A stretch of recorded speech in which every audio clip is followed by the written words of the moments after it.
Dans l'assemblée des saints, assoiffé je me tiens, que ton onction descende sur moi.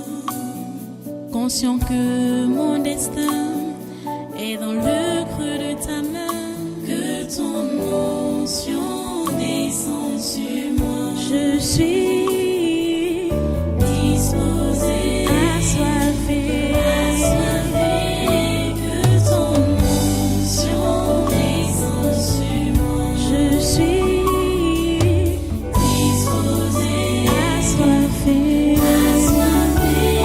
que ton onction descende sur moi.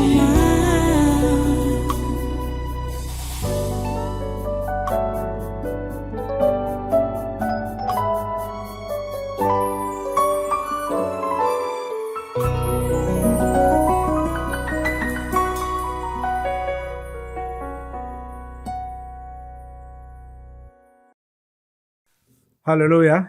Voilà. J'ai dit de prendre dans Genèse chapitre 33. Nous allons lire le verset 1. Pour commencer, verset 1. Et on va lire également versets 8 et 9. Genèse chapitre 33. Jacob leva les yeux et regarda. Et voici, Ésaü arrivait avec 400 hommes. Il répartit les enfants entre Léa, Rachel et les 2 servantes. Allons, versets 8 et 9.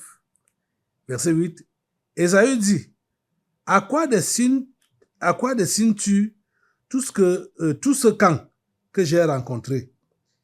Et Jacob répondit, à trouver grâce aux yeux de mon Seigneur. Ésaü dit, je suis dans l'abondance, mon frère. Garde ce qui est à toi. Prions le Seigneur. Dieu ton Saint, nous te remercions pour ta parole de ce jour. Nous te remercions parce que tu nous enseignes tes voies. Et ma prière est que tu puisses donner vraiment à tous tes enfants que voici et tous ceux-là qui écoutent ce programme, où que ce soit. Seigneur, ouvre l'intelligence des uns et des autres et permets qu'ils puissent comprendre les leçons que tu as à donner. Encore pendant ce programme, en commençant aujourd'hui. Merci Père Saint pour ton Esprit Saint qui nous enseigne ta parole. Au nom de Jésus de Nazareth, nous avons prié. Amen. Amen. Voilà, prenez place dans cette présence. Une fois de plus, soyez les bienvenus à ce congrès surnaturel de ce 3 juillet 2025. Notre thème du séminaire n'a pas changé, c'est le même. La délivrance des esprits familiers et de la sorcellerie. Et nous sommes en train de voir les pièges des esprits familiers. Nous sommes sur un exemple. Vous avez vu que c'est toujours les mêmes personnages, Ésaü et Jacob. Ésaü et Jacob. La dernière fois, on disait là où Jacob était envoyé dans la famille de sa mère pour aller chercher une femme. Et quand son grand frère, du moins son ancien grand frère, celui qui était devenu le grand frère, il a acheté le droit d'aînesse chez son frère Ésaü, qui a été son genre. Et vraiment Ésaü. Donc, voilà, nous sommes ici, le chapitre 33 qu'on lit,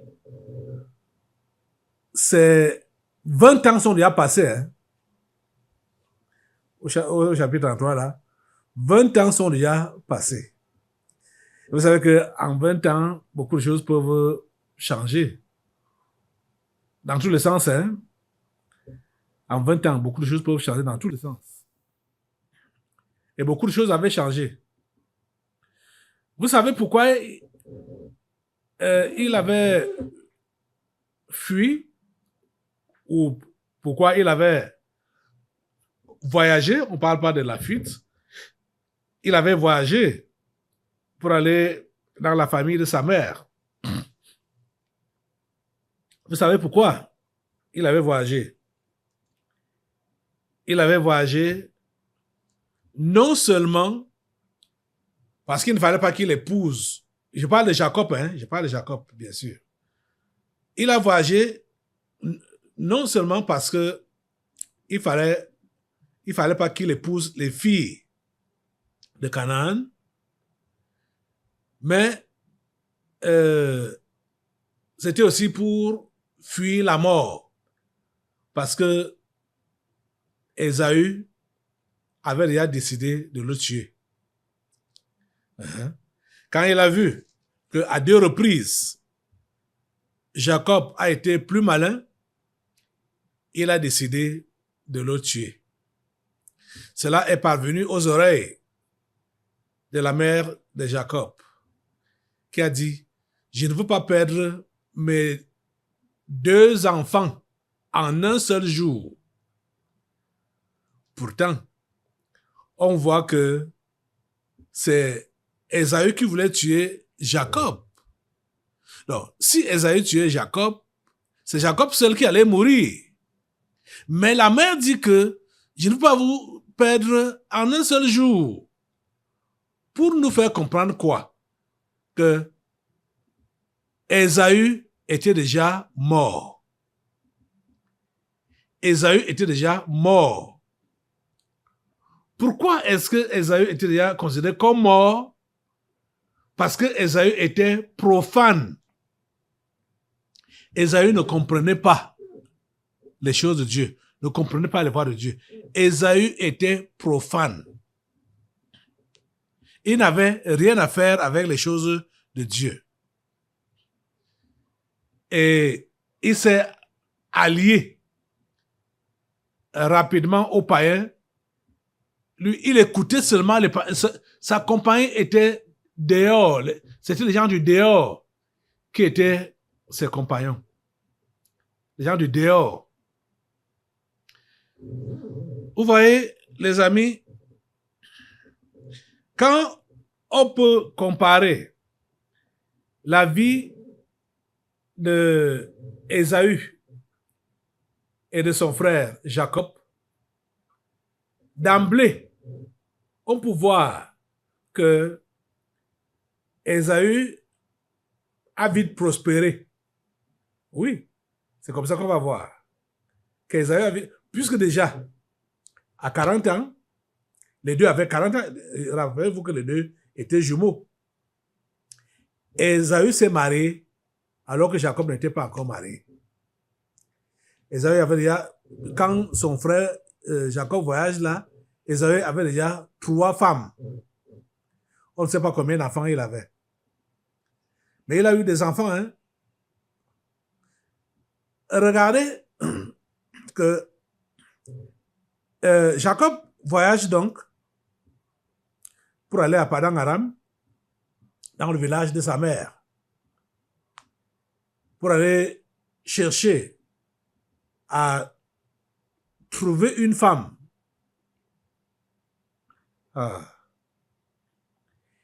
Il a fait 20 ans là-bas. Il a travaillé 14 ans pour doter ces 2 femmes.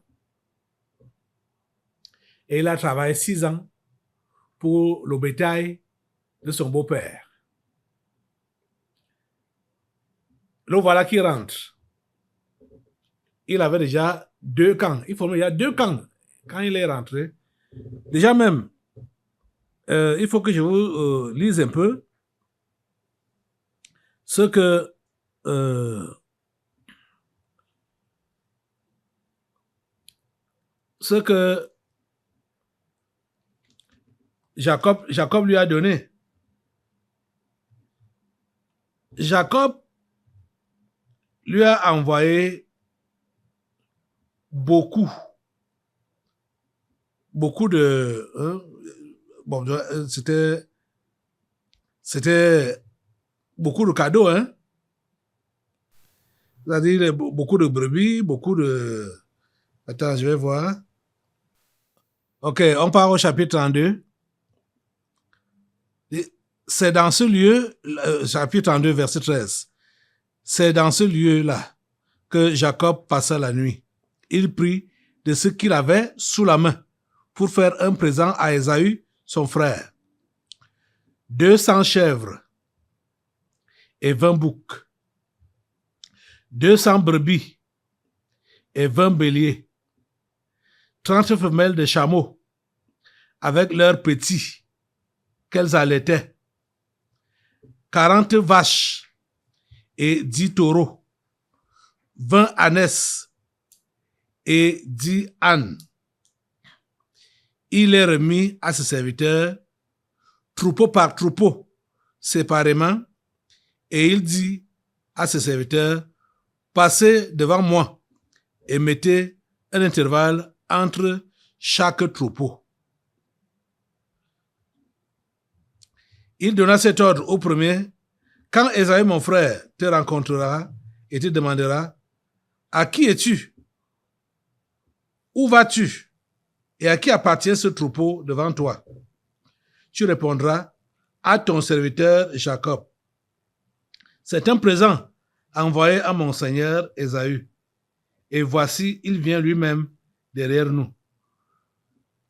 Il donna le même ordre au second, au troisième et à tous ceux qui suivaient les troupeaux. C'est ainsi que vous parlerez à mon seigneur Ésaü quand vous le rencontrerez. Vous voyez, tout ce qu'il avait envoyé à son frère, ça c'était donc pour le flatter.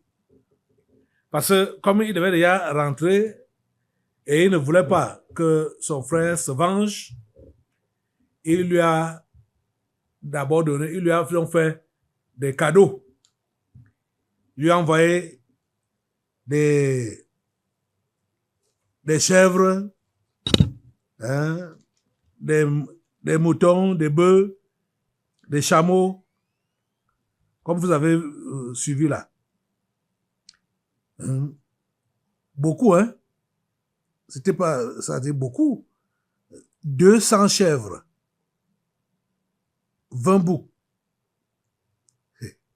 200 brebis, 20 béliers, 30 femelles de chameaux, avec leurs petits qu'elles allaitaient. Donc avec 30 petits aussi. 40 vaches et 10 taureaux, 20 ânesses et 10, beaucoup de choses qu'il a donc envoyées à son frère pour le flatter, pour qu'il lui soit favorable. Alors, écoutez alors, on repart au chapitre 33. Quand donc maintenant, ils se rencontrent, ils se voient donc face à face. Je coupe court, hein, parce que Jacob avait tellement peur. Il a passé la nuit à prier, tout ça là. Bon. Quand maintenant ils se voient, ils se rencontrent face à face, Ésaü lui demande que, à quoi destines, je suis au verset 8 du chapitre 33, à quoi destines-tu tout ce camp que j'ai rencontré? Et Jacob répondit, à trouver grâce aux yeux de mon Seigneur. Verset 9, Ésaü dit, je suis dans l'abondance. C'était pas de la blague. Ésaü lui dit, je suis dans l'abondance. Mon frère, garde ce qui est à toi. Vous voyez? Qu'est-ce qui s'est passé entre-temps? Ésaü était d'abord un homme de champ. Et bon, Jacob était quelqu'un de la maison. Lui, il restait à la maison. Mais quand ils se sont séparés, Jacob a reçu toutes les bénédictions et Ésaü a reçu la malédiction. Mais qu'est-ce qu'on voit 20 ans après? Qu'est-ce que cet homme d'Ésaü dit? Celui qui pleurait, qui voulait même tuer son frère. Parce que son frère a tout pris. Qu'est-ce qu'il dit? Il dit qu'il est dans l'abondance. Et ce n'est pas que c'était pour flatter. C'était la vérité. Il est dans l'abondance. Donc, vous voyez que déjà, verset 1 de Genèse 33 là, Ésaü arrivait avec 400 hommes. Vous voyez? Oh mon Dieu. Son frère Jacob n'avait que ses femmes, ses enfants, ses serviteurs, avec les animaux qu'il avait obtenus là-bas pendant son séjour à Padan Aram. Il n'avait pas une armée. Parce que, regardez, Ésaü vient là avec une armée, 400 hommes. Quand vous entendez 400 hommes là, en ce temps-ci, c'était une armée.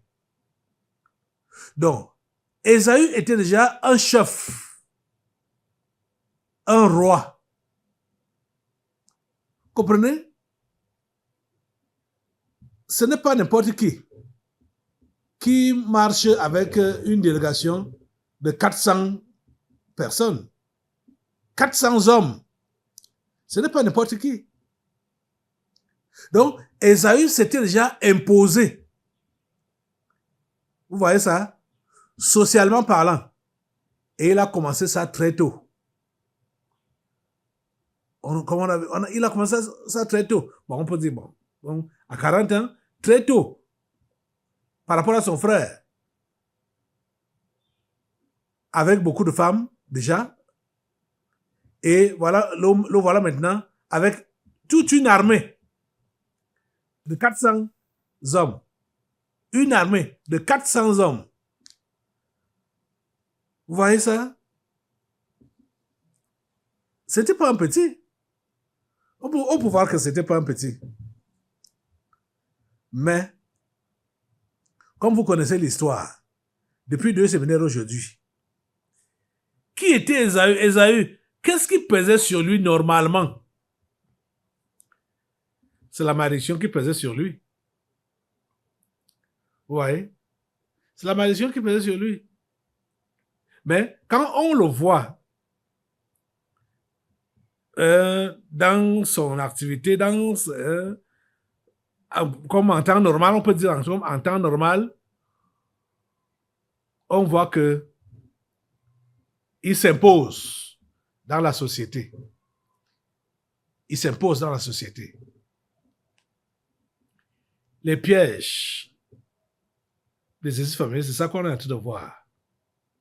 Cher ami, c'est à toi que je vais parler aujourd'hui. Es-tu chrétien? Es-tu réellement né de nouveau? Tu n'as pas besoin de faire la concurrence avec les païens. Tu n'as pas besoin de faire la concurrence avec les païens. Tu n'as pas besoin de faire la concurrence avec les gens qui ne connaissent pas Dieu. Vous n'avez pas la même histoire. Vous n'avez pas la même... Tu n'es pas venu ici sur la terre pour te concurrencer avec quelqu'un, avec qui que ce soit. Vous n'avez pas la même histoire. Tu comprends ça? Parce que je vais vous dire la pure vérité. Que ces gens-là, qui n'ont aucune histoire avec Dieu, ces gens-là font rapidement des choses ici sur la terre. Et ce sont ces choses-là que les démons familiers vont utiliser pour te dire, toi, tu attends quoi pour avoir ça? Tu attends quoi pour avoir ça? Tu attends quoi pour être comme l'autre là? Tu attends quoi? C'est ça qu'ils vont vous montrer. Ce sont les pièges. Parce que pour quelqu'un qui n'a aucune histoire avec Dieu, ça ne lui coûte rien de faire les enfants. Pour une fille qui n'a pas d'histoire avec... Ça lui coûte rien de faire les enfants même à 11 ans, 12 ans, 13 ans. Ça ne lui coûte absolument rien. Et c'est ça même qu'ils sont en train de faire. Parce que vous savez que ceux qui n'ont rien à faire avec Dieu et qui sont même venus ici sur la terre en mission, parce que ce sont des anges dessus, ils font tout pour se multiplier vite afin de nous envahir, c'est-à-dire envahir les vrais humains. Vous comprenez ça? Ils font tout pour nous envahir. Donc, ils n'ont rien à faire avec la vie, ils n'ont rien à faire. Ça dit, c'est bizarre, hein? Vous ne devez pas être influencé quand vous voyez ce genre de choses-là à côté de vous. Ces filles-là, ou ces enfants-là, ça peut même des jeunes garçons, des enfants, qui font des enfants.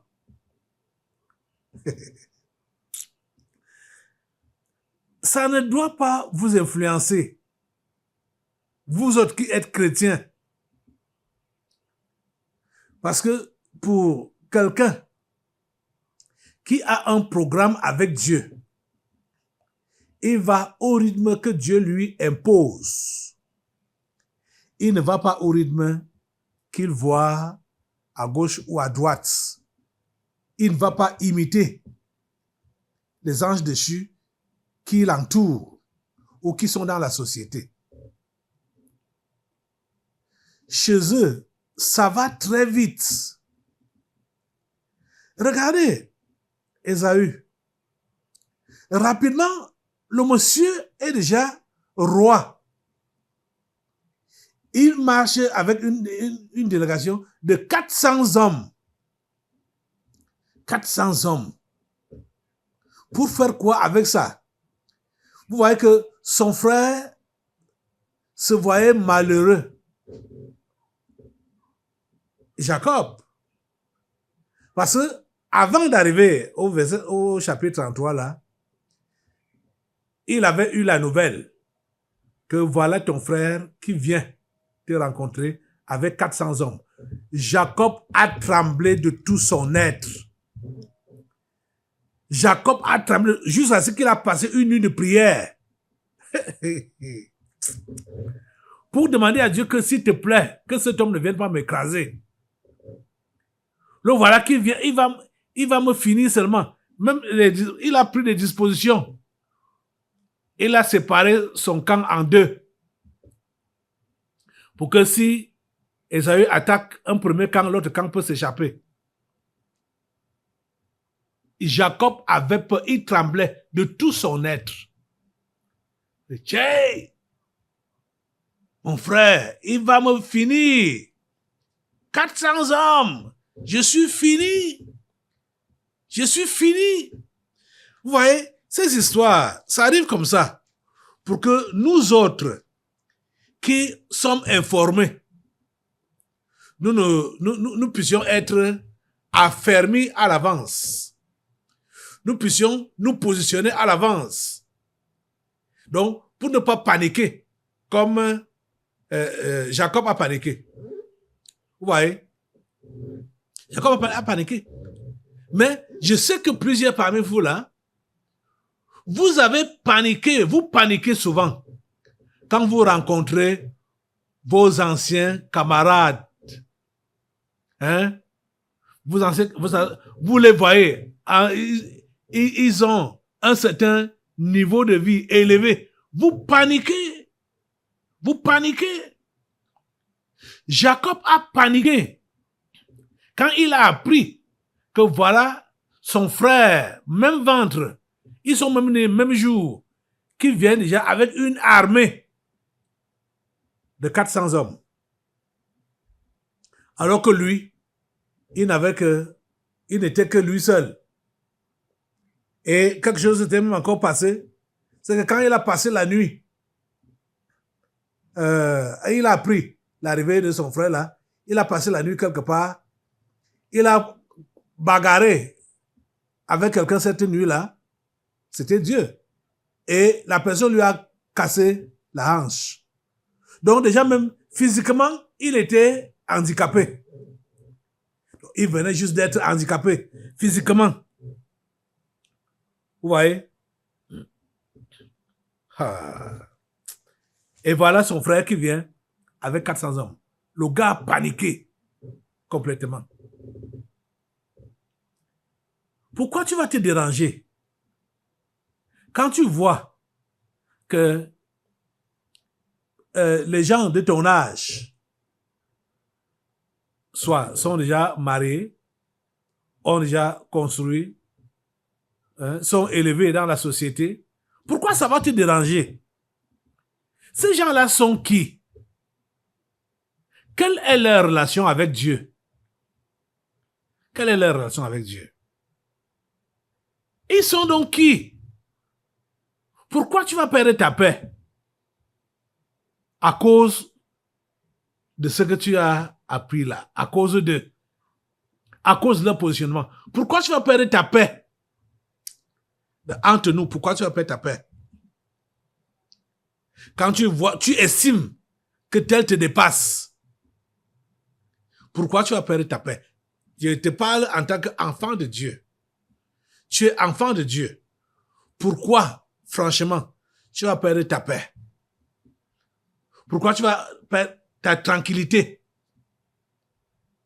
Quand tu te rends compte que un païen te dépasse socialement, il te dépasse, je mets ça entre guillemets, il te dépasse socialement, je mets ça entre guillemets. Parce que en tant que chrétien, aucun païen ne peut te dépasser. S'il faut parler de dépasser, aucun païen, déjà même, tu es venu, c'est une course, c'est un concours, cette vie. Ce que nous devons rechercher, les amis, chacun d'entre nous doit rechercher à être au centre de la volonté de Dieu pour lui. C'est la volonté de Dieu pour toi que tu dois rechercher. Est-ce que tu fais la volonté de Dieu? Est-ce que tu es dans sa volonté, dans ce que tu es là? Est-ce que tu es au centre de sa volonté? Est-ce que c'est sa volonté que tu fais? Rappelez-vous la prière que Jésus-Christ nous enseigne. Que ta volonté soit faite sur la terre comme au ciel. La terre sur laquelle la volonté de Dieu doit être faite, c'est d'abord ta mode de terre. Vous savez que nous sommes faits de terre. Ta mode de terre, donc toi, ton être, c'est là que la volonté de Dieu doit d'abord se faire. Est-ce que tu es dans sa volonté? Est-ce que tu fais sa volonté? Est-ce que tu fais ce que Dieu désire? Est-ce que tu es là où Dieu veut que tu sois? Est-ce que tu fais ce que Dieu veut que tu fasses? Chers amis, ça doit être votre préoccupation. Au lieu de vous préoccuper des choses secondaires ou même, je dirais, des choses futiles, inutiles, cherchez à connaître la volonté de Dieu dans votre vie. Et cherchez à être au centre de cette volonté-là. Vous n'êtes pas là pour la concurrence. Vous n'êtes pas là pour la comparaison, pour vous comparer. Vous n'êtes pas là pour vous comparer aux gens. Vous n'êtes pas là pour vous comparer aux autres. Vous n'êtes pas là pour ça. Vous êtes là pour réaliser ce que Dieu a planifié, que vous devez réaliser pendant votre passage ici sur terre. Cher ami, ça doit être ta recherche. chercher à réaliser ce que Dieu a planifié pour toi. C'est ça qui est important. Donc ne tombe pas dans les pièges de tes démons familiers qui vont te montrer tel ou tel ou tel ou tel. Ils vont te comparer. Ils vont même t'appeler. Ils vont même causer avec toi, parler dans ce sens-là. Pour dire, voilà, tu as vu tel, tu as vu tel, tu as vu tel. Hein, pour te choquer, pour te faire tomber. Ne cédez pas à ces choses-là. C'est la raison pour laquelle ça ne vaut même pas la peine de dire que tu vas t'entretenir avec ces gens-là. Quand je m'étais converti et que j'ai pris ma décision, surtout de servir Dieu à plein temps, je vous dis la plus vérité que j'ai fui tout cela qui pouvait me parler négativement parce que je voulais accomplir la volonté de Dieu dans ma vie. Je les ai fuis. Je ne veux pas entendre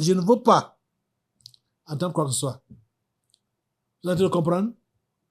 Que Dieu vous aide. Lève-toi sur tes deux pieds. On va prier le Seigneur. Seigneur Dieu Tout-Puissant, je vais te recommander ces bien-aimés. Seigneur, je leur ai donné ton conseil. Je te prie que tu leur donnes la grâce de pouvoir prendre ce conseil et de l'appliquer dans leur vie. Pour ne pas se déranger et pour ne pas être inutile. Donne-leur la grâce de pouvoir accomplir ta volonté dans leur vie. C'est au nom puissant de Jésus que j'ai prié. Amen. Amen. Voilà, soit toi. Nous allons maintenant passer aux délivrances prophétiques. Dans l'assemblée des saints, assoiffé je me tiens, que ton onction descende sur moi. Conscient que mon destin est dans le creux de ta main, que ton onction descende sur moi. Je suis disposé, assoiffé, que ton onction descende sur moi. Je suis disposé, assoiffé, que ton onction descende sur moi.